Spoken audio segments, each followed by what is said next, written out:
শেখ মিজানুর আজহারী সাহেবের লেখা এক নজরে কোরআন বইটি নিয়ে যথেষ্ট সমালোচনা চলছে। এ ব্যাপারে আপনার মন্তব্য কি? উত্তর হচ্ছে, আমরা আমাদের এই দেশের বেশিরভাগ মানুষদেরকে পাই যে সমালোচনা প্রিয়। অর্থাৎ মানুষের সমালোচনা করার মধ্যেই যেন কিছু মানুষ মজা পায়। অহেতুক সমালোচনা, কোনো প্রয়োজন নাই, এরপরে সমালোচনা করবে। এটা অধিকাংশ ক্ষেত্রে আমরা দেখি যে মিজানুর আজহারী ভাই, ডক্টর মিজানুর আজহারী সাহেব ছাড়াও বাংলাদেশের অনেক ওলামায়ে কেরাম আছেন যাদের ব্যাপারে একদম প্রয়োজন নাই, শুধুমাত্র হিংসা থেকে, শুধুমাত্র বিদ্বেষ থেকে, শুধুমাত্র কারো জনপ্রিয়তা দেখে, শুধুমাত্র কারো প্রশংসা দেখে আমরা অনেকে জ্বলে আগুনে বেগে জ্বলে উঠি, যার কারণে সমালোচনা আর কিছু না পেলে নিজেরা সমালোচনা কোনো না কোনো পয়েন্ট তৈরি করি। অধিকাংশ ক্ষেত্রে আমরা দেখেছি যে মিজানুর আজহারী সাহেবের এক নজরে কোরআন বইটার সমালোচনা করছেন। অনেকেই সমালোচনা করতে গিয়ে লিখেছেন যে আমি এখনো পড়ে দেখি নাই, আমার হাতে এখনো বইটা আসে নাই, একটু দেখেছি ফেসবুকে, এই একটা পৃষ্ঠা দুইটা পৃষ্ঠা দেখেছি, এক দুই পৃষ্ঠা দেখেই আপনি পুরো বইয়ের সমালোচনা শুরু করেছেন। এখন আপনি বইটা পড়েন নাই, না পড়েই সমালোচনা শুরু করেছেন, তাহলে তো স্পষ্ট বোঝা যাচ্ছে যে আপনি কি উদ্দেশ্যে সমালোচনা করছেন।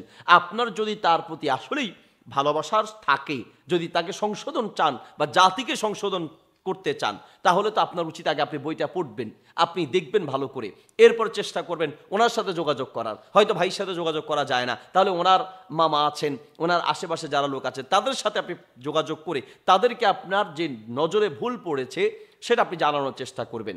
আপনি পড়লেন না, এখনো বইটা আপনার হাতে আসে নাই, দেখা ছাড়াই আপনি সমালোচনা শুরু করলেন।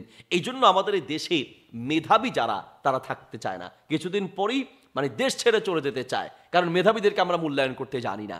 আরে ভাই, তিনি ওনার ফেসবুক পোস্টে উনি বলেছেন উলুমুল কোরআন বা কোরআনের জ্ঞান সংক্রান্ত কোনো বই নিজে নিজে তৈরি করা সম্ভব না, বরং প্রত্যেকটা বই উলুমুল কোরআন সংক্রান্ত তাফসীর বা কিছু লিখতে হলে অবশ্যই পূর্ববর্তী কোনো না কোনো তাফসীর থেকে অনুসরণ করতে হবে।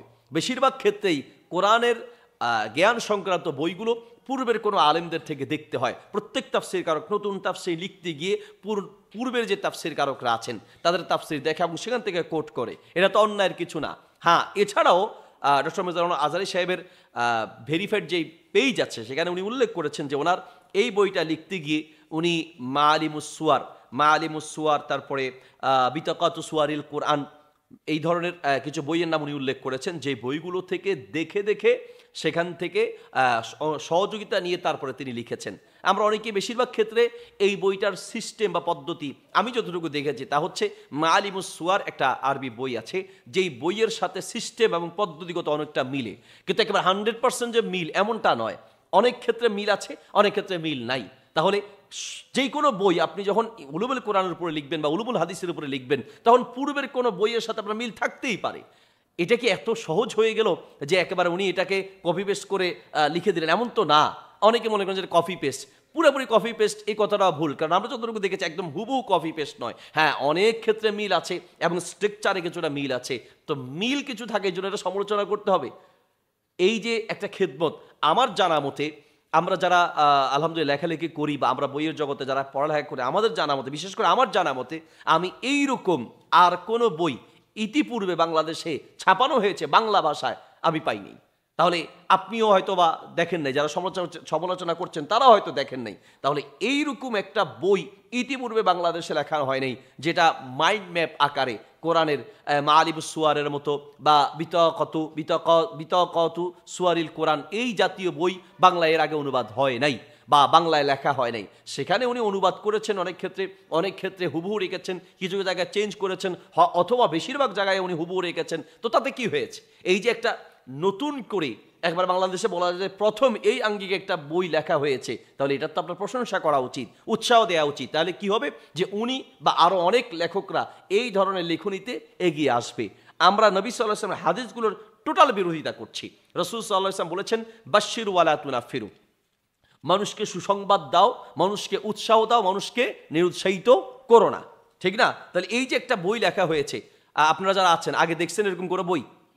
দেখেছেন এর আগে এরকম কোনো বই দেখা হয়েছে? আমার জানা মতে আরবি ছাড়া বাংলা এর আগে এরকম কোনো বই নাই। তাহলে এইরকম একটা বই যে লেখা হয়েছে, এটার জন্য আমাদের উচিত ভাইয়ের জন্য দোয়া করা এবং উৎসাহ দেয়া, উনি বা আরো অনেকে যেন এইভাবে লেখনীতে এগিয়ে আসেন। আমরা দোয়া করি যেটা যারা সমালোচনা করছেন আমার বিশ্বাস যে হয়তোবা পূর্ণাঙ্গ বইটা যদি পড়েন হাতে আসে তারপরে ইনশাল্লাহ হয়তোবা ওনাদের ভুল বুঝতে পারবেন, অথবা যদি এখানে কোনো ভুল ত্রুটি থাকে উনি তো পেজে লেখায় বলেই দিয়েছেন, ওনার যেই পেজ আছে ভেরিফাইড পেজ সেখানে যে ভুল ত্রুটি থাকা অস্বাভাবিকের কিছু নয়, সেটার জন্য পরামর্শ দেওয়ার কথা বলা আছে, আপনি পরামর্শ দেবেন। যে কোনো লেখকই পরামর্শ চায়। আমরা যদি কোনো ভুল চোখে পড়ে তাহলে আমরা অবশ্যই এটাতে ওনার প্রশংসা করার চেষ্টা করব বা ওনাকে জানানোর চেষ্টা করব, সংশোধনের চেষ্টা করব। সমালোচনা করে আমরা ইসলাম বিদ্বেষীদেরকে হাসানোর চেষ্টা করছি। আপনি সমালোচনা করতে হলে এর চেয়ে যারা ইসলাম বিদ্বেষী অনেক বই লিখেছে,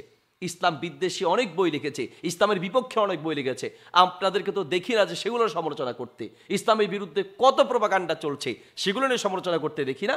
ইসলামপন্থীদের ছোট ছোট ভুল নিয়ে আমরা এমনভাবে সমালোচনা করি যে ইসলাম বিদ্বেষীদেরকে আমরা হাসানোর একটা সুযোগ করে দিচ্ছি।